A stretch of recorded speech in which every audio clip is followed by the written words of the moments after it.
Hi, I'm Eric. I'm Christy. And this is Conversations with Christy and Eric. Okay, so we're going to start this out with a popular segment. Wait, how can anything be popular? We just started. But I mean, for those of you who know me, I'm an intrepid baker. And I'm attempting to bake some cookies. I don't know if you can show those, Eric. Here, we'll show. So I'm going to have Eric taste test these. As you can see, there's two different color cookies here. I'm having some issues with my oven, to say the least. And when I take out the cookie, when I bake it seems raw inside to me, but then this is overbaked. So Eric, the supreme taste tester, is going to test them and see. This is a molasses cookie, by the way.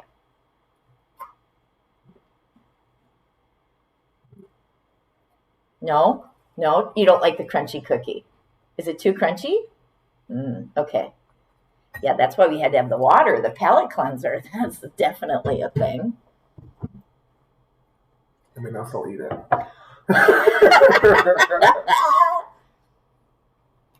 Okay, let me see.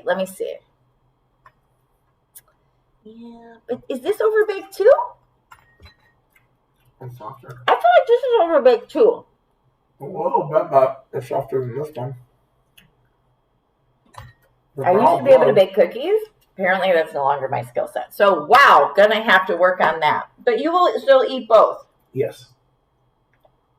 I'm going to eat It's got a good flavor. Both of them have a good flavor, though. I'm going to give that. Okay, so we're moving on. All right, so, Eric, I want to talk to you. You know, you can continue eating cookies at this time. I completely understand. That's fine. But I want to talk to you because we were both discussing the Jessica Simpson book. And, I mean, this is a couple years old now, but it's still relevant in my mind. When did you listen to it? I know you listened to it on audio book. Yes, I listened to all my books. A few years ago, I think, right when it came out. But you were just talking to me something about it, so I thought it was more recent.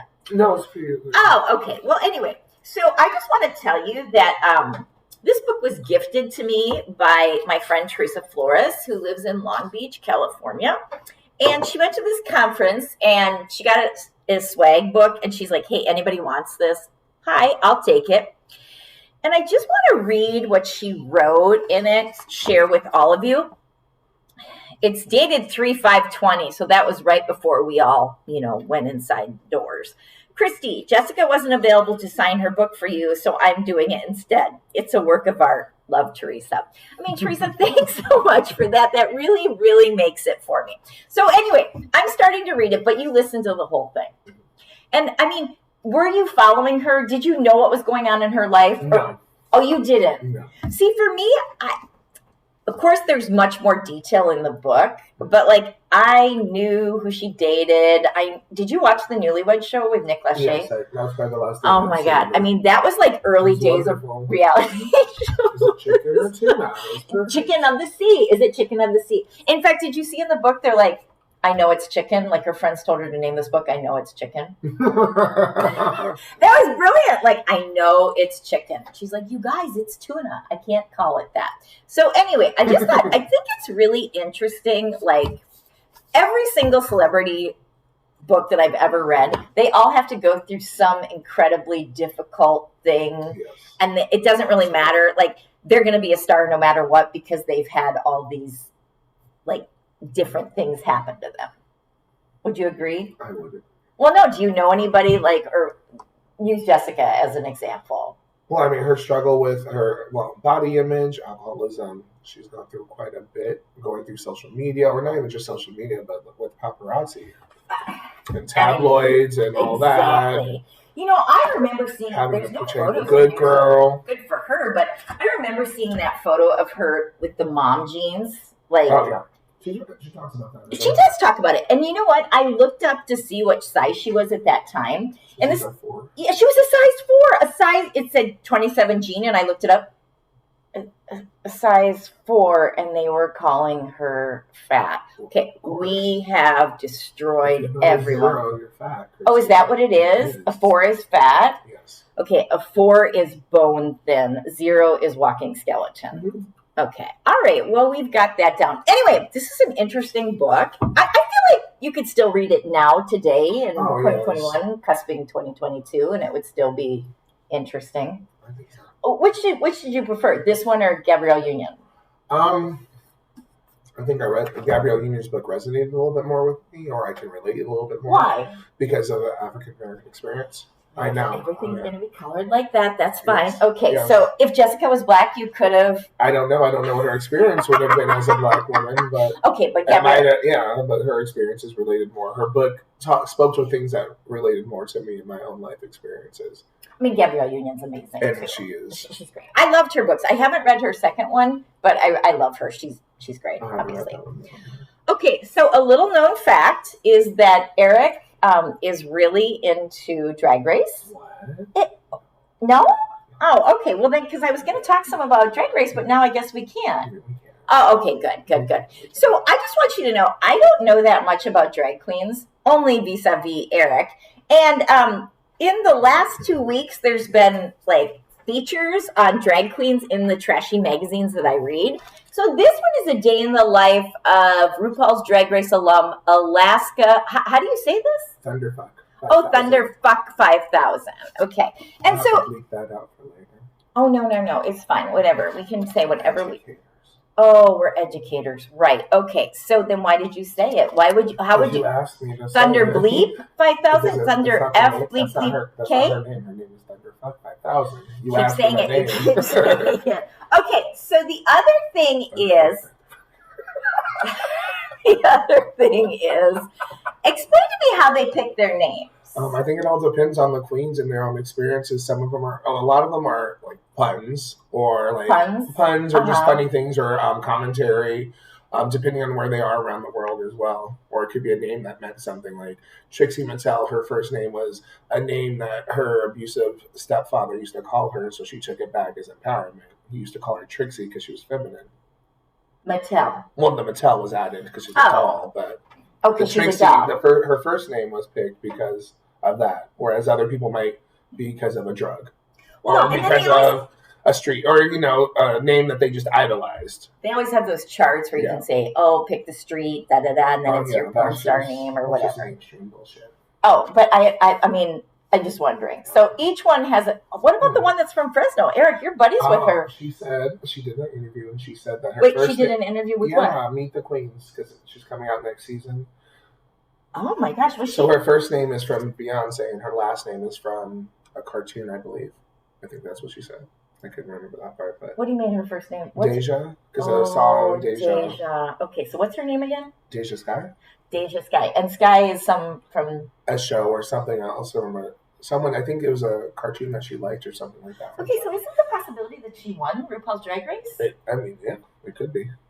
What do you think? That'd be great. Oh my God. I'd be so excited. So Eric goes every Thursday night. We are located here in Fresno, California. Lovely Fresno, California. Great. And Eric goes every single week. Where is it? Splash. Fresno? Yeah. Is it a bar? Is it a restaurant? It's a bar. It's a bar, located in the Tower District. And, what do? You guys just watch RuPaul Drag Race? Yes, we drink. We watch RuPaul's Drag Race. Is there a commentary? Yes, we pause. We make comments on it. Oh, you do? Yes, we talk about it. We process the episodes. Is there a moderator? Well, the Deja, and then there's Cara Coronado, so two drag queens. They run the show. Is Cara Coronado on the same level as Deja Sky? They're both really good, but she's not going to RuPaul. Oh, okay. So is that the only place you can see drag queens here in lovely Fresno? No, you can also see them at Fab. There's quite a bit of drag shows. That's right, there's Fab too. Okay, and do you go to those? Not so much at Fab anymore, but I only go to the viewing parties right now on Thursdays and midday. Midday? Not midday, but not late at night. Midday. Wait, we have this other thing we do. It's another job. But anyway, okay, so you go every Thursday. Yes. But this past Thursday was the one where you felt really uncomfortable because there were so many people. Well, because they were reviewing or revealing who's going to be on the next season. Revealing. RuPaul vealing. Yes. Since one of the queens that works at Splash is going to be on the show, a lot of people were there to show her support. But usually what's the crowd look like? It's for the last couple episodes that we've been watching, because it's been a UK version, there hasn't been many people there. Because they don't know it, or they don't. It's not as popular. It's not the greatest season. Sorry about it. Well, and also, let's face it, we're not in the UK. We're not in the UK. We're here in America. We're here in America. So, I mean, the UK is not going to be We as don't know interesting. So. Well, do they have lots of other countries too? Yes, they do, all over the world, Christina. Like where? South Italy, Africa? France, Spain. South Africa? I'm getting there. No. Goodness. I feel like South Africa down is white. under, Thailand. The Philippines are getting a drag race. It's not part of RuPaul's, but separate. Wait, there's more than RuPaul's Drag Race? Well, yeah, there's a Filipino one. There's a whole, I'm sure I forgot one of them. But not Africa. Not yet, but we'll see. I know, racist, right? I mean, if we're always going to play that, I guess RuPaul. so. Get it together. But RuPaul is black himself, so, I mean, why wouldn't he? Maybe he just couldn't strike a deal with them. But he's not the only one running the organization. Oh, what does that mean? He's a figurehead, but there's a whole company that's there too. Let's talk about RuPaul's net worth. Isn't it, like, ridiculous? I don't think it's not. It's pretty impressive. But doesn't he have, like, he's some like 60 ranch? million. Yeah, doesn't he have some ranch with, like, 30 million acres? That's his husband, too. Where is it? Wyoming, where they do fracking.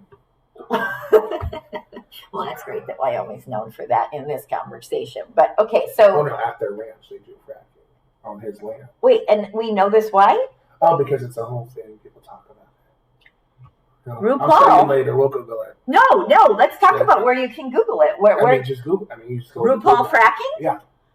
Oh my gosh, this conversation just took a completely different tinge. I love it. Okay, so if you want to see RuPaul fracking, apparently you can just say you don't Google. see him actually fracking. But what do you see? There's articles written about how they frack on his land.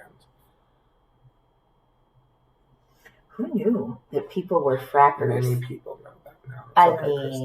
It's okay. But fracking is bad for the land. It is. It's extremely bad. And he still does it. Yeah. Well, it's technically, I don't think it's him. I think it's his husband's, like, family. It's their ranch, so I think it's his husband runs it, so it's not really RuPaul. Well, how do people find out about it? I have no clue. Oh, okay. So RuPaul's not exactly endorsing it. I don't know. I mean, he's not going around telling people. Well, I don't know what you saw in Google or what you could Google. Like, you just see articles. You don't see anything on YouTube or... Fracking. Well, there's people who talk about it on YouTube. There's people that talk about it on YouTube? Yeah. Wow. I know. It's a big thing. It's a whole conspiracy. Yeah. I feel like that's kind of jacked up on a couple different levels. But, okay, so RuPaul is rich. Do we know if RuPaul's rich because of his land holdings or just from Drag Race? All of it's from Drag Race? I mean, they're on 14 seasons, 15,000 spinoffs. Wait a minute. I mean, 15,000 No, but there's a lot of different, all the different countries that they're doing Drag Race. Who's your favorite? Getting that money. Who's your favorite? I don't have just one. I really like a lot. Okay, top three. I don't even. Just name top three off the top of your head. I feel like you put me on the spot, and I don't really like this. I feel like I can name my top three celebrities at any given time. Yeah, okay, Gwen Stefani. Oh my God, complete obsession. There you go. Yeah, maybe I'm done then. Maybe she's just my favorite only. No, that's not true. But anyway, okay, so you can't even come up with one name? That's my favorite. I mean, I guess off the top of my head would be Bob the Drag Queen. Bob the Drag Queen. Yes. Okay, and why is he your favorite? He's hilarious. Okay. And where's he located? He travels now. He's on the TV show We're Here on HBO Max. You should watch it. I'd recommend it. What's it about? It's basically kind of like a riff off of Tu Wong Fu, where 3 drag queens go into a small town. They meet other people. Usually they meet other queer people there, and they do something with them. They usually put on a drag show at the end of the week, but they kind of go through it. Their struggles, talk with them, motivate them. Okay. It's a really good show. I would recommend it. If you're still watching, one of the things that I really, really love is Tom Hardy and Zendaya in what's the thing that lip sync battle. Yeah. And then she does Bruno Mars. Oh, yeah. And you think that she's going to win. She's amazing. And then he comes on and he does Rihanna Umbrella, but he's dressed as a woman, and literally, there's nothing sexier. Well, I mean, that show basically is drag. That show basically, yeah, because Channing Tatum did Beyonce, and then Beyonce came out because, oh my God, that was like mind blowing. That was, of course. I mean, Channing Tatum and Beyonce, you were basically died and went to heaven. Oh my God! And then his ex-wife Jenna Dewan's over the sidelines going, "This is when I'm going to divorce you." Oh my God! That's when they decided it was over. Okay, this is some serious cracks in our foundational relationship. You brought Beyonce to win, you dirty dog. I thought I was close to winning. Well, no, he didn't know she was coming. I feel like he might have known. It was a surprise. You didn't see his face? Oh, what does his face look like? What does his face look like? It was surprised. Let's see, like what, like? Yeah. No! Go rewatch the video. Oh my God, we're gonna have to go rewatch the video, but we're gonna wrap it up for today. We're gonna wrap it up for today, and we hope you enjoyed our conversations here today. Stay tuned. We'll be having more, and I hope we'll be having less expletive-filled ones, but we can't guarantee anything. Keep watching.